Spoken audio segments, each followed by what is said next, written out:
Hello everyone.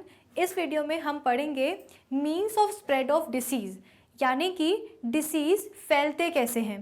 Previous video में हमने देखा था कि अलग अलग माइक्रो ऑर्गेनिजम्स किस तरह से अलग अलग डिसीज़ कॉज करते हैं और उनके सिम्टम्स भी काफ़ी अलग होते हैं। इस वीडियो में हम बात करेंगे कि अब ये डिसीज़ फैलते कैसे हैं। जैसे कि हमने पढ़ा था कि जो इन्फेक्शियस या जो कम्युनिकेबल डिसीजेज होते हैं वो इन्फेक्टेड पर्सन से एक हेल्दी पर्सन में ट्रांसमिट हो जाते हैं। तो इस तरह का ट्रांसमिशन कैसे हो रहा है वो सब आज हम इस वीडियो में कवर करेंगे। So welcome to magnet brains, मैं हूँ विभूति खरे। तो चलिए स्टार्ट करते हैं। आज का हमारा topic means of spread of disease. सबसे पहले तो डिसीज का ट्रांसमिशन दो तरीके से होता है, एक है डायरेक्ट और एक है इनडायरेक्ट। इस वीडियो में हम फोकस करेंगे डायरेक्ट ट्रांसमिशन पे।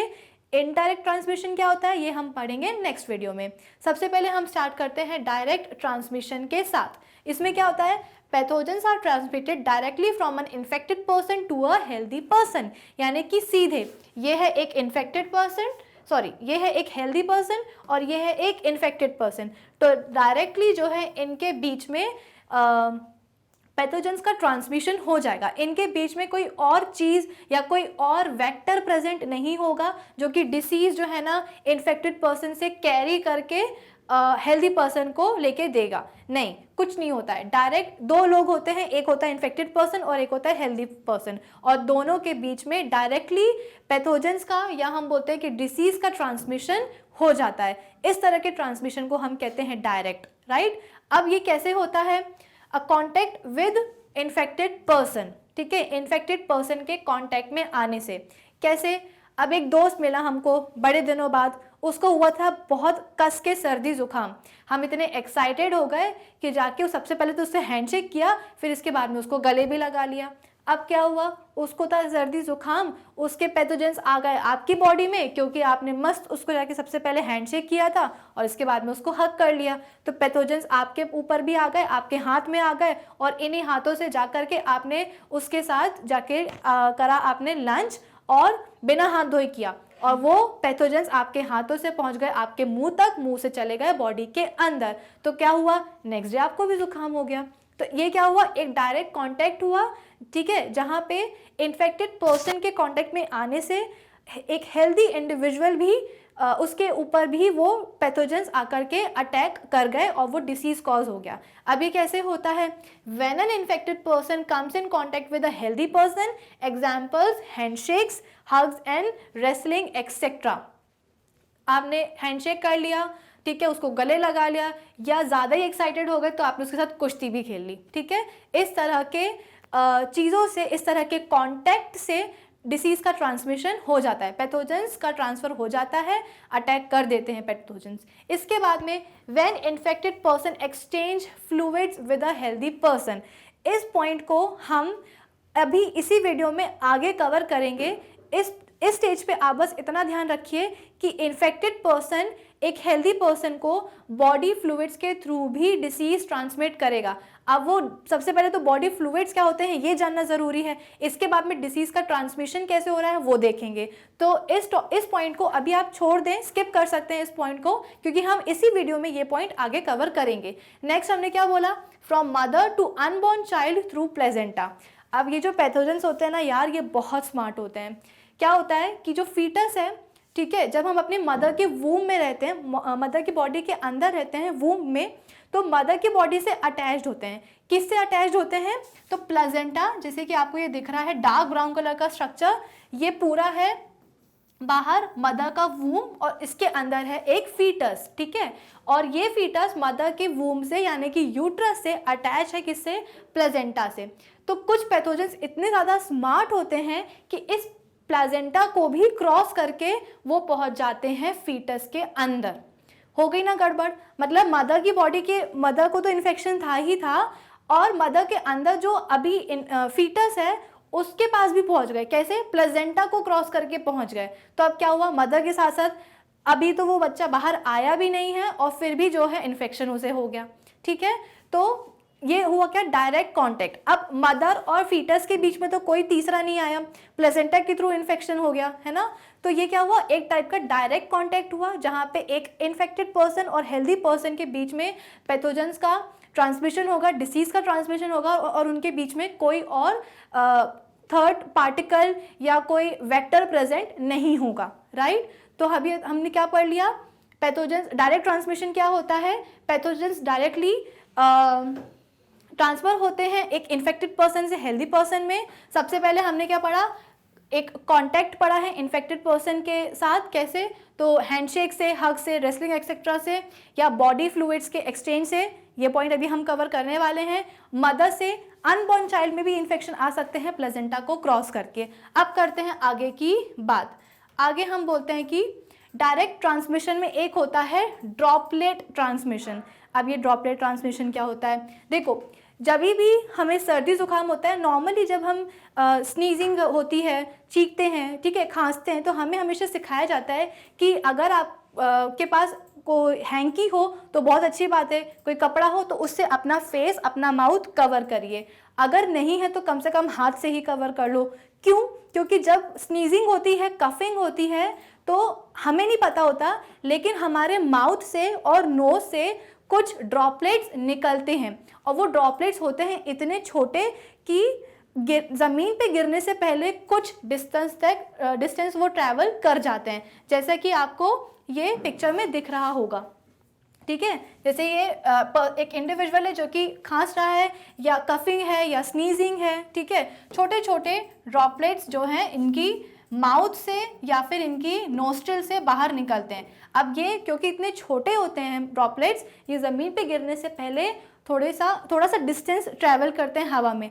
अब अगर कोई इंसान इसके बिल्कुल बगल में खड़ा है तो ये ड्रॉपलेट्स कहाँ आ जाएंगे, दूसरे एक हेल्दी इंडिविजुअल के पास, ठीक है। क्या हुआ, दूसरे इंडिविजुअल के पास आ गए और उसके ऊपर आके चिपक गए और उसके बॉडी के अंदर चले गए और उसको भी जो है ना इन्फेक्शन कॉज कर दिया। तो इसीलिए हमेशा बोला जाता है कि जब भी आप छींक रहे हो, खांस रहे हो, हमेशा मुंह पे हाथ रखो या फिर हैंकी रखो, ठीक है। क्यों? क्योंकि ये भी एक तरीका है, क्योंकि हमारे माउथ से, नोस्ट्रिल से ड्रॉपलेट्स निकलती हैं। ये ड्रॉपलेट्स क्या होती हैं, इन ड्रॉपलेट्स में प्रेजेंट होते हैं ये गंदे पैथोजेंस। ये दिख रहे हैं इतने गंदे पैथोजेंस हमारे जो माउथ से या नोस्ट्रिल से जो ड्रॉपलेट निकलते हैं उसमें प्रेजेंट होते हैं ये, और जैसे ही बाहर आएंगे, सामने वाला अगर आपका दोस्त खड़ा है तो उस पे जाके चिपक जाएंगे और उसको भी डिसीज कॉज कर देंगे, ठीक है। तो droplet spread during speaking and laughing by an infected person. Droplets इतने छोटे होते हैं कि कुछ डिस्टेंस ट्रैवल करते हैं बिफोर फॉलिंग, और इसके बाद में इसका एग्जाम्पल है कॉमन कोल्ड एंड कफ। इतना क्लियर है। अब हम बात करते हैं आगे की। आगे हम बोलते हैं कि स्प्रेड बाय स्किन, ठीक है। एक ट्रांसमिशन कैसे हुआ, ड्रॉपलेट से हुआ। एक होता है स्किन के थ्रू ट्रांसमिशन, यानी कि इन्फेक्टेड पर्सन के स्किन के कांटेक्ट में अगर हमारी स्किन आती है तो इन्फेक्शन कॉज होता है। एग्जाम्पल क्या है इसका, चिकन पॉक्स। चिकन पॉक्स में छोटे छोटे से दाने हो जाते हैं, ऐसे पेशेंट्स को आइसोलेटेड रखते हैं, अलग रखते हैं। क्यों?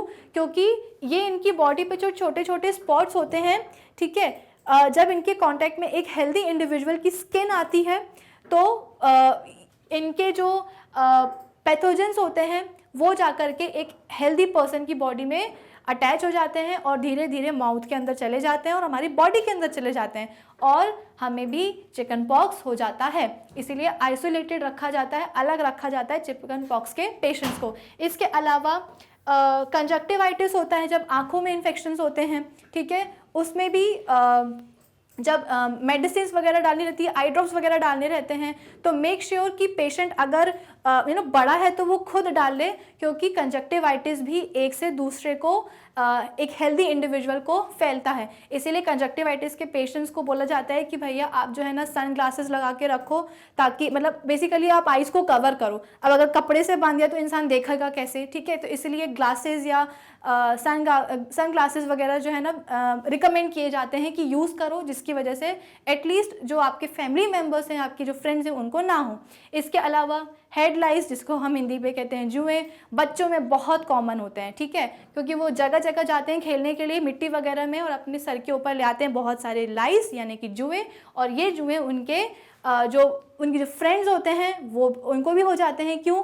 खेलने के दौरान। फिर इसके बाद में रिंग वॉन्ग वगैरह हमने देख लिया है। तो कुछ ऐसे भी डिसीजेज होते हैं जो कि स्किन से ट्रांसमिट हो जाते हैं। एग्जाम्पल क्या है, चिकन पॉक्स, कंजक्टिवाइटिस, हेड लाइस, रिंगवर्म्स एक्सेट्रा। ये एग्जाम्पल्स हमारी एनसीईआरटी ने मेंशन करें तो हमने भी देख लिया इनको। फिर इसके बाद में थर्ड ट्रांसमिशन, अब हम बात करते हैं बॉडी फ्लूइड्स की। अब बॉडी फ्लूइड्स कौन कौन से होते हैं? सबसे पहले तो हम बात करते हैं सीमेन की। सीमेन क्या होता है? Male semen and vaginal fluid. देखो, मेल और फीमेल रिप्रोडक्टिव ऑर्गन्स होते हैं। मेल रिप्रोडक्टिव ऑर्गन्स बनाते हैं सीमेन, ठीक है, और फीमेल रिप्रोडक्टिव ऑर्गन्स होते हैं, ठीक है, वो क्या बनाते हैं? Vaginal fluids. वेजाइनल फ्लूइड्स मतलब क्या? वेजाइना से निकलने वाला, फीमेल रिप्रोडक्टिव ऑर्गन का ही एक पार्ट होता है वेजाइना, और उस वेजाइना का जो सेक्रीशन होता है उसे हम कहते हैं वेजाइनल फ्लूइड, ठीक है। तो ये सीमेन एंड ये वेजाइनल फ्लूइड, ये एक दो टाइप होते हैं बॉडी फ्लूइड्स के। इसके अलावा सलाइवा, जो कि हमारी सलाइवरी ग्लैंड्स बनाती हैं, इसके अलावा और भी बॉडी फ्लूइड्स होते हैं। ये तीन हैं जो कि हमारी एनसीईआरटी ने मेंशन करें, तो हमने भी पढ़ लिया, सीमेन, वेजाइनल फ्लूइड्स एंड सलाइवा। इसके अलावा ब्लड, ऑब्वियस सी बात है, हम अपने ब्लड को नहीं भूल सकते, ठीक है। तो ब्लड, सीमेन, वेजाइनल फ्लूइड, सलाइवा, ये सब क्या है? बॉडी फ्लूइड्स के एग्जाम्पल हैं, और इनके ट्रांसमिशन से एक इन्फेक्टेड इंडिविजुअल से एक हेल्दी इंडिविजुअल को डिसीज हो जाती हैं। सेक्सुअल इंटरकोर्स के दौरान जब ये मेल और फीमेल बॉडी फ्लूइड जो हैं उनका एक्सचेंज होता है, उस दौरान डिसीजेस कॉज होती हैं। इसके अलावा सलाइवा में हम बोलते हैं कि एक इन्फेक्टेड पर्सन है, जैसे कि कॉमन कोल्ड का एक पेशेंट है, ठीक है, वो जो बर्तन यूज़ कर रहा है, वो जो खा रहा है, उसको प्रॉपरली धो के यूज़ करो।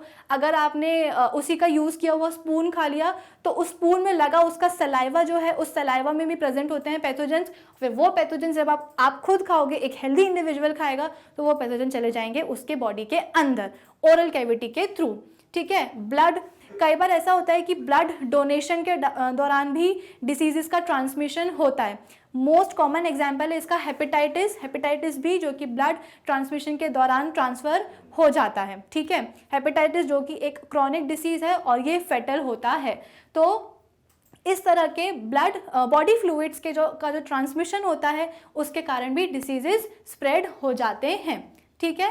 इतना क्लियर है आपको? तो आज हमने क्या क्या पढ़ लिया इस वीडियो में? हमने बात कर ली डायरेक्ट ट्रांसमिशन की, कि किस तरह से सबसे पहले डिसीज़ का ट्रांसमिशन होता है कैसे। तो हमने बोला डायरेक्ट और इनडायरेक्ट मेथड से। डायरेक्ट क्या होता है? जहाँ पे पैथोजेंस डायरेक्टली एक इन्फेक्टेड पर्सन से एक हेल्दी पर्सन में ट्रांसफ़र हो जाते हैं, बीच में कोई और तीसरा इंडिविजुअल या फिर कोई और वेक्टर प्रेजेंट नहीं होगा, ठीक है। जैसे कि हम बात कर रहे थे जो हमने पहले देखा था कि वायरस और बैक्टीरिया को अपने साथ मस्कीटो लेकर के आता है, लेकिन जो डायरेक्ट ट्रांसमिशन है, इसमें इस तरह का कोई भी वेक्टर या कोई भी थर्ड इंडिविजुअल प्रेजेंट नहीं होगा। इसके कुछ एग्जाम्पल्स थे, कैसे होता है?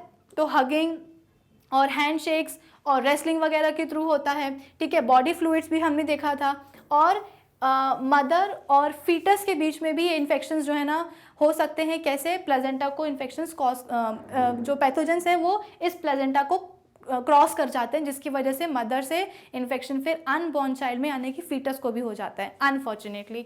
फिर इसके बाद में नेक्स्ट हम बात करी थी हमने कि डायरेक्ट ट्रांसमिशन के भी अलग अलग मेथड्स होते हैं। जैसे कि हमने पढ़ा ड्रॉपलेट ट्रांसमिशन, जब भी कफिंग स्नीजिंग की बात होती है, ठीक है, तो हमेशा बोला जाता है कि मुंह पे हाथ रखो या फिर कपड़ा रखो। क्यों? क्योंकि जब हम छींकते हैं या खांसते हैं, जब हम हंसते हैं ज़ोर से, तो कुछ ड्रॉपलेट्स हमारी नोज से और हमारी ओरल कैविटी से बाहर निकलती हैं। इन ड्रॉपलेट्स के पास क्या होते हैं? ये गंदे पैथोजेंस होते हैं। तो जैसे ही हमने छींका या खांसा, ये ड्रॉपलेट्स आ गए इन पैथोजेंस को लेकर के बाहर, और आपके बगल में, आपके सामने जो आपका दोस्त खड़ा होगा, ये पैथोजेंस जाकर के उसको लग जाएंगे, उस पर चिपक जाएंगे और उसको भी डिसीज कॉज कर देंगे, ठीक है। एग्जाम्पल है इसका क्या? Common cold and cough. Next हमने क्या पढ़ा था? नेक्स्ट हमने पढ़ा था कि स्किन के थ्रू भी डिसीज स्प्रेड होते हैं, ठीक है। फॉर एग्जाम्पल चिकन पॉक्स हमने देखा था, कंजक्टिवाइटिस हमने देखा, हेड लाइस जो कि बच्चों में बहुत कॉमन प्रॉब्लम है, और इसके बाद में रिंगवर्म्स, ठीक है। रिंगवर्म्स जब हम पढ़ रहे थे टाइप्स ऑफ डिसीजेस में, तो हमने देखा था कि फंगस की वजह से होते हैं, ठीक है। तो ऐसे जो डिसीजेज होते हैं ना, ये प्रॉपर हाइजीन और सैनिटेशन से अवॉइड किए जा सकते हैं, ठीक है। सबसे पहले तो डॉक्टर के पास जाओ प्रॉपर ट्रीटमेंट के लिए, मेडिसिन के लिए। एक बार मेडिकेशंस आप स्टार्ट कर दोगे, फिर प्रिवेंशंस भी लो, ताकि एटलीस्ट बाकी लोगों को तो ये ना फैले, ठीक है। फिर इसके बाद में नेक्स्ट हमने बात करी थी बॉडी फ्लूइड्स की। बॉडी फ्लूइड्स में आता है हमारा ब्लड, सलाइवरी ग्लैंड्स जो सलाइवा बनाती हैं वो, सीमेन जो कि मेल रिप्रोडक्टिव ऑर्गन्स बनाते हैं, वेजाइनल फ्लूइड जो कि वेजाइना से सेक्रीट होता है, ठीक है। और ये बॉडी फ्लूइड्स का जब ट्रांसमिशन होता है एक इन्फेक्टेड पर्सन से एक हेल्दी पर्सन में, तो डिसीजेज का भी ट्रांसमिशन हो जाएगा। यानी कि डिसीज पैथोजेंस किसके थ्रू जा रहे हैं इन्फेक्टेड पर्सन से हेल्दी पर्सन में, इन बॉडी फ्लूइड्स के थ्रू जा रहे हैं, ठीक है। जैसे कि ब्लड डोनेट किया है, किसी को हेपेटाइटिस है और उसने ब्लड डोनेट कर दिया, अब वो जो डोनेटेड ब्लड है वो किसी दूसरे इंडिविजुअल को चढ़ाया जाएगा तो उसको भी हेपेटाइटिस हो जाएगा, ठीक है। तो बॉडी फ्लूइड्स के थ्रू पैथोजेंस एक इन्फेक्टेड पर्सन से एक हेल्दी पर्सन के अंदर चले जाते हैं। ये कुछ कॉमन बॉडी फ्लूइड्स हैं, इसमें ब्लड भी आप ऐड करेंगे, ठीक है। तो अभी हमने क्या पढ़ लिया इस वीडियो में, पूरा डायरेक्ट ट्रांसमिशन पढ़ लिया। अब हम नेक्स्ट वीडियो में हम बात करेंगे इनडायरेक्ट ट्रांसमिशन की। अब हमें करना क्या है, हमें करना ये है कि कंप्लीट कोर्स के लिए मैग्नेट ब्रेन्स प्लस में ज़रूर अपग्रेड करें, और इस टॉपिक के नोट्स आपको अवेलेबल है हमारी ऑफिशियल वेबसाइट पर magnetbrains.com पर। Thank you for watching.